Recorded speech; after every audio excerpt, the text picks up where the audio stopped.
everyone, it's Jan with What You Make It, and I am back with another card for our Christmas 2013 series. You know I love getting extra mileage out of my tools, and today's card I'm going to use the same poinsettia stamp as I used on this card earlier, but I'm going to use it in a whole different way. I call this Vignette Stamping, and it's a great way to use your stamps that you already have in a new and different way. Super easy project. You begin by creating a little frame or mask, and I just took the measure of my card, and for the sake of simplicity I just came in 1 inch all the way around, and I'm going to trim out that center part. Now you could just do some post-it notes. I find that I just get a little bit better result on this kind of project when I actually make a frame to do it in. Now, you could do it with a die cut. Use anything to make the center hole.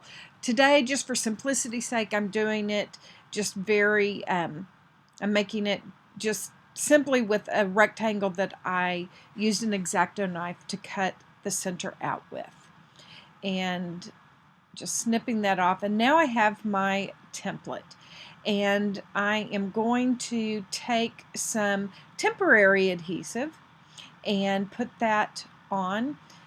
It really helps to have the two pieces of paper stuck together. So just putting that on there, and then going to add it to my card front.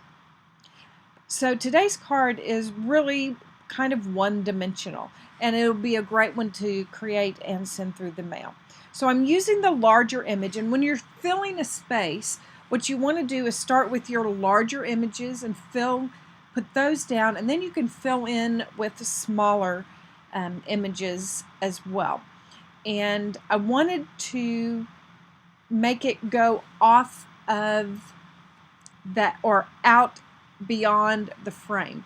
What we are going to do is use our stamped images to give a really clear definition of that frame that's going on. So now I'm using a smaller poinsettia stamp, and it takes me a little while to figure out what is the best configuration for that. And just pressing really good. And you see I didn't get a totally great impression. That is the one thing of using a little bit thicker cardstock. You have to be a little more careful. Usually when you use the mouse pad, you'll get a great impression, but no worries, I can fix it when I get to the coloring stage. So you can see anywhere that I've got a little bit of a gap, I am going in and filling that in. Now I want to define the edges, and so I'm using a Copic marker here.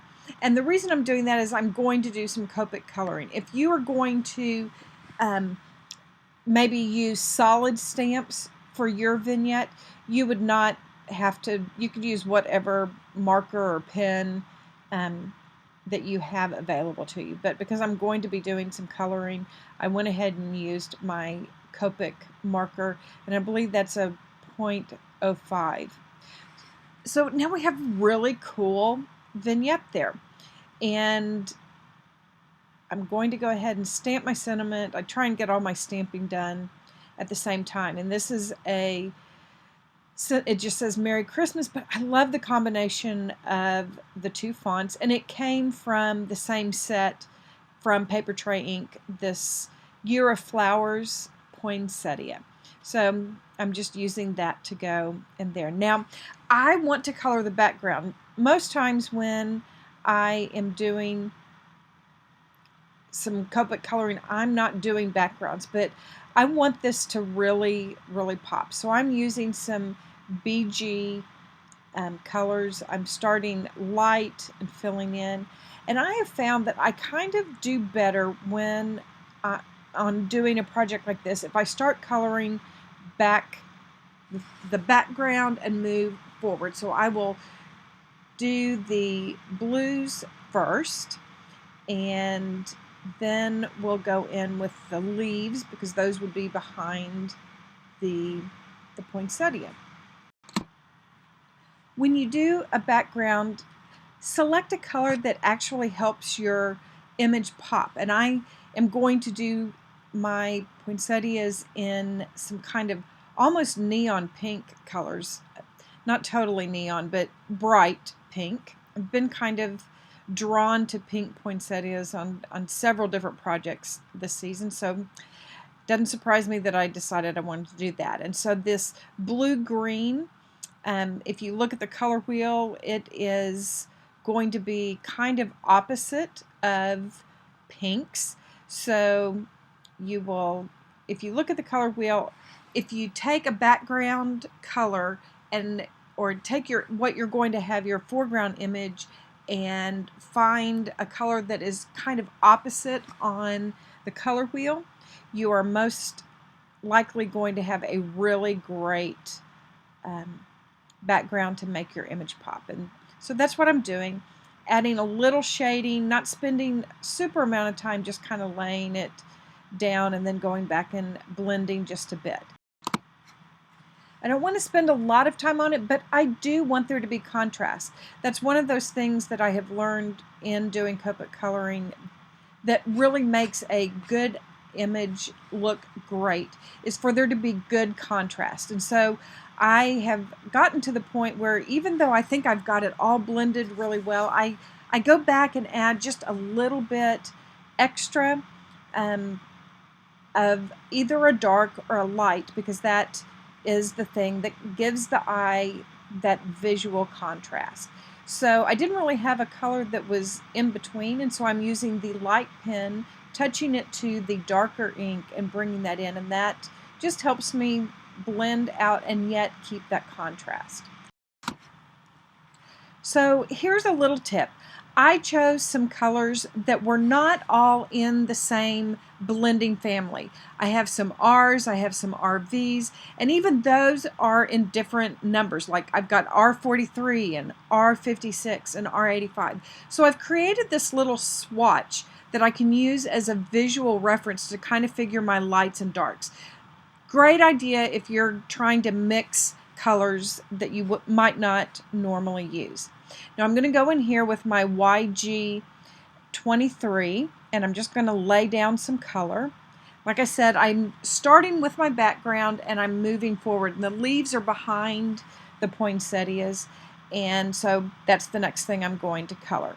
I'm using YG23, YG25, and G46. Just want to make some good contrast there. And I'm going to color these in, just kind of making my way around. I try not to color too large of an area at a time. I may keep a couple of them going since I'm doing just some quick coloring and shading. But I'm going to probably not show you all of this coloring because it's kind of like watching grass grow. Doesn't make for great YouTubing unless we're doing a coloring video. But I will tell you, and you will see when I come back, that I actually ended up adding a few more green leaves in a little bit later. I started in coloring the pink leaves. You can kind of pick and choose between what's leaf and what is flower on a poinsettia because they all are basically leaves. We're just deciding whether some of them are going to have the pink color, some of them are going to have the green. And as I worked my way through, I started with R43, add a little RV13 because that swatch shows me that those two are my lights. Then I begin to add some of the darks in with R85, and my very darkest is R56. And here's just an idea. I look at a lot of photos of, when I'm doing flowers, I try and find kind of a reference, and no two leaves are the same. They tend to, the smaller leaves or the smaller petals usually are a little bit more intense, and so I've just made sure that there was good light and shadow. You can see here that I did go in and add a couple more leaves in there, but with that reference, you can see I mixed those colors all over the place, but it works. So make a little reference for you. I'm going to add a little drop shadow to our vignette, and I'm using BV31. I have found that most cast shadows actually have a little bit of blue in them, particularly when we're working with cooler colors. So BV31 is a great one to use to add a little shadow to your project. It looks gray, but it is more what the eye is expecting. So there is our basic vignette card, and we can add it to a card front. Really simple, ready to go. A way to get great use out of your stamps. Just use them a little selectively. Put them in kind of a picture frame. Now, after I did all that, I realized I had not done these centers. So I'm going to use some Wink of Stella glitter pen in gold, and I'm going to use this YG23.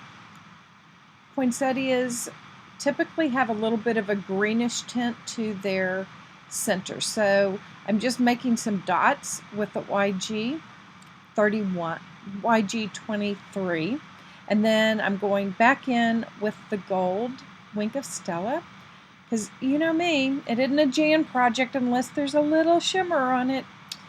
I am super in love with using these Wink of Stella pens. They add a great little addition. Actually, I was going to tell you all that you know how much I love glitter, and I found that there's lots and lots and lots of techniques that use it. So I'm kind of thinking of doing an online class that is called All That Glitters. So let me know if you might be interested in doing a little class. Now, again, I needed a little sparkle, so I just added sequins with some rhinestone centers to them. That is a huge trend right now, and I love them. I love them. I have lots of them in my stash, so I'm getting them out and going to start using them. Love how this card turned out. I appreciate you joining me. Thank you for stopping by. If you are not a subscriber, please subscribe. And if you want to, you can follow me on Pinterest, Facebook, or Twitter. And I'm working on this whole G+ thing. I'm going to be actively there, so if you follow me on G+, I'll follow you back. Guys, have a great week. Have fun. Be sure and save some time for creative play. I'll see you later.